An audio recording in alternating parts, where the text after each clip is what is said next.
समझ में भोजपुरी थोड़ा थोड़ा थोड़ा थोड़ा आ रहा है थोड़ा थोड़ा कि दिलवा ले गई ले राजा भोजन में भर के कि बड़ी याद आवे पिया के प्यार कोई अभी इसमें तो रहा है मुझे कोई बात नहीं दोनों मिल के काम करेंगे कि बड़ी याद आवे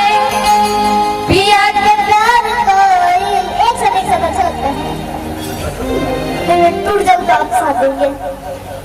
क्यों टूट रहा है कि रतिया त रतिया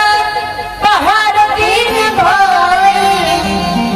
का कहीं हमरो करे नजर काट काट इसीलिए तो साथ में गा रहे हैं बेइज्जती हो जाएगा कल से नया कलाकार बनने का हमारे साथ ट्वीट करने के लिए आज पहली बार गा रहे हैं कभी गाया नहीं आज देखे होंगे राहुल जी अभिषेक जी देखे होंगे पहले कभी नहीं गाया है आज पता नहीं मंच पे ये एकदम लगी नहीं रही कहाँ है एकदम अपनी मन से कुछ भी बोल रहे गा रहा है कहे गाते हो हम आज एकदम एनर्जी में पूरा दिख रहा है कि बड़ी याद आवे पिया के प्यार को बड़ी याद आवे पिया के प्यार को रतिया त रतिया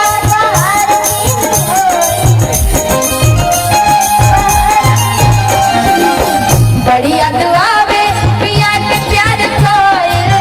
बड़ी याद आवे पिया के प्यार कोई रतिया त रतिया पहाड़ दिन भोई रतिया त रतिया का कहीं हमरो मरे जनार तार के का कहीं हमरो मरे जनार तार के दिलवा ले गई ले दिलवा ले गई ले राजा भोजन भर के दिलवा ले गई ले राजा भोजन भर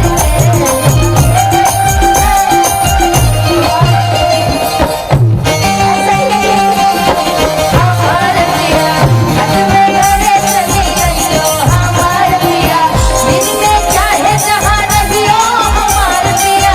दिन में चाहे जहाँ रहियो हमार पिया रत के घरे चली गइयो हमार पिया हमार पिया दिलवा ले गई ले राजा